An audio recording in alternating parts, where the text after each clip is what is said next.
Magandang araw mga kaibigan. Bigyan natin ng reaction, opinion itong video posted by SMNI News Online. Sabi dito, NBI Director Matibag, bigong nakapasok sa Senado upang suriin ang kalagayan doon. Okay, ito po ang video.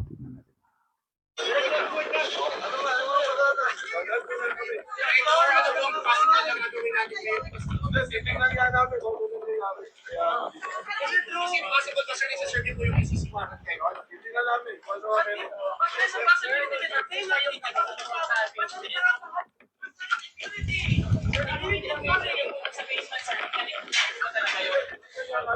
ano ba ang information? Kaya kami papasok. Sir, nakatapos ano kayo Director, as is there a possibility na baka hindi na nasabi niyo, sir? Wala pa kayo sir, yung ICC warrant of arrest, confirm po ba yun? Is there? Director, immunity as a senator? Teka nga, baka nga kami, di ko pasukin. Tingnan lang namin, ha? Kasama ko sa General Barangay sa beauty. Sir, confirm po.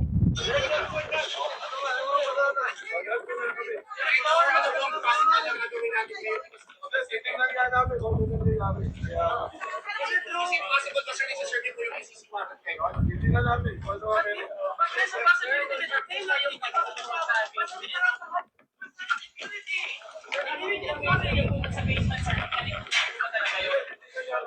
ano ba ang information? Kaya kami papasok. Sir, nakatapos ano kayo Director, as is there a possibility na baka hindi na nasabi niyo, sir? Wala pa kayo sir, yung ICC warrant of arrest, confirm po ba yun? Is there?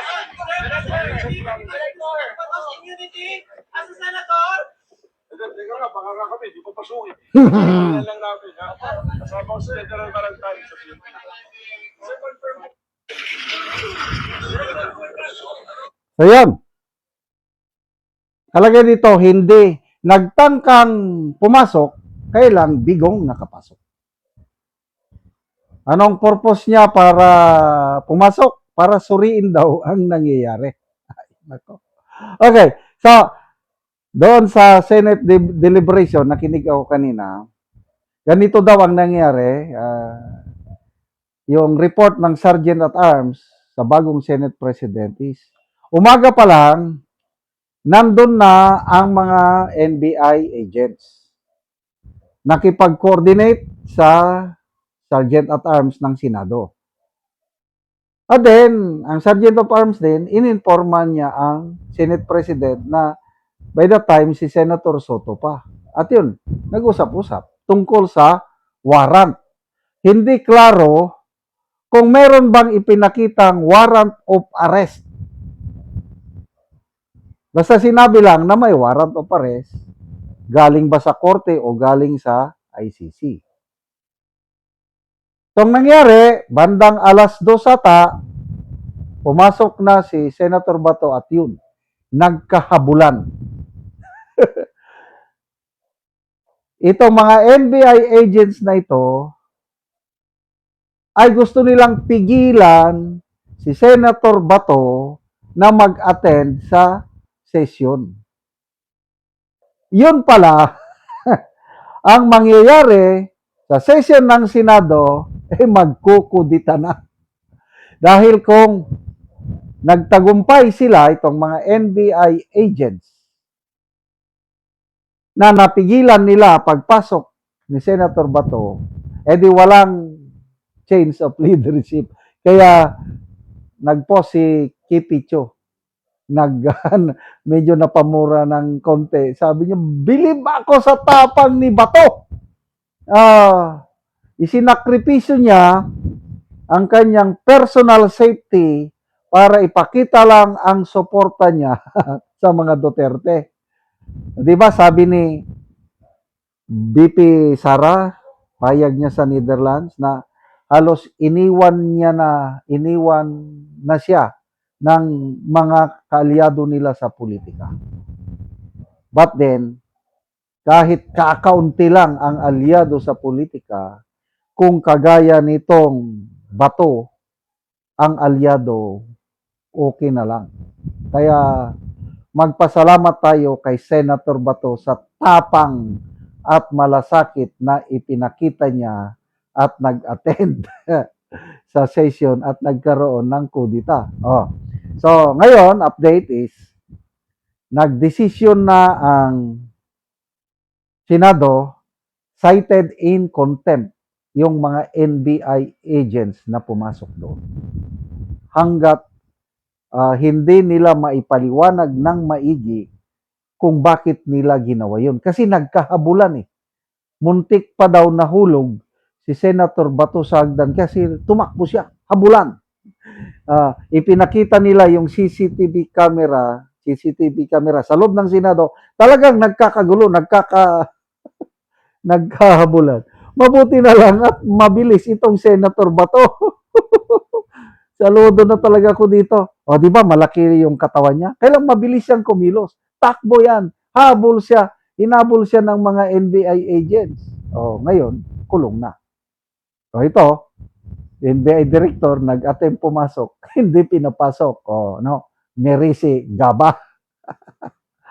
Ay, nako, ano na bang nangyayari sa ating gobyerno? Kaya sabi ni Senator Batog, galit na, the worst government! Sabi niya, a sitting president tried to prevent a senator from doing his duties. Nanginginig siya. Yung pala, ganun. Mabuti na lang, ulitin ko. Lalo akong napabilib ngayon kay Senator Soto.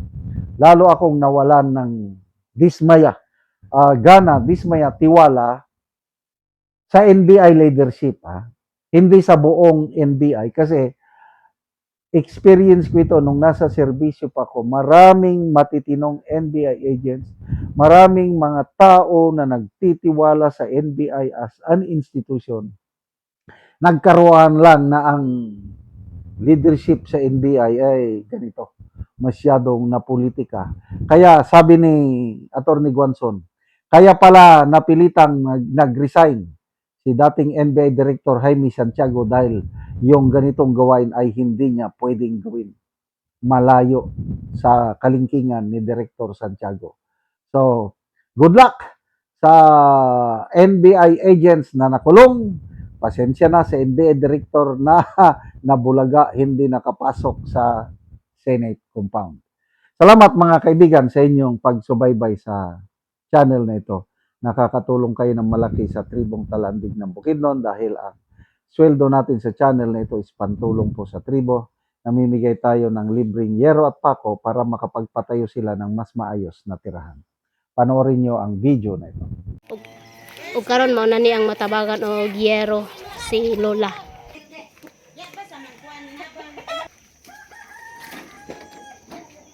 Dako akong pasalamat nga makaatop gid ko. O so mao ni ang balay ni Lola. So makita nimo nga tolda lang. Oh. Ang atop og ang iyang kuan dingding. So luoy kay ilang kahimtang, oh.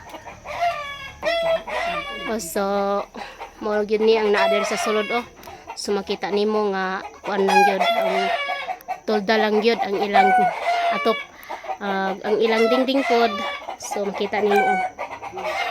So mo ni ang ilang kahimtang. So mo ni ang ilang abuhan. So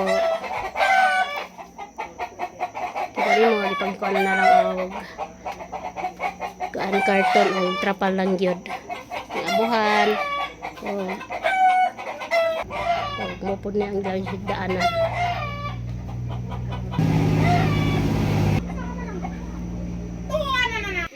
Og karon unsay imong masulti nga natagaan mo gyero nga tulda lang di ay ang inyong balay?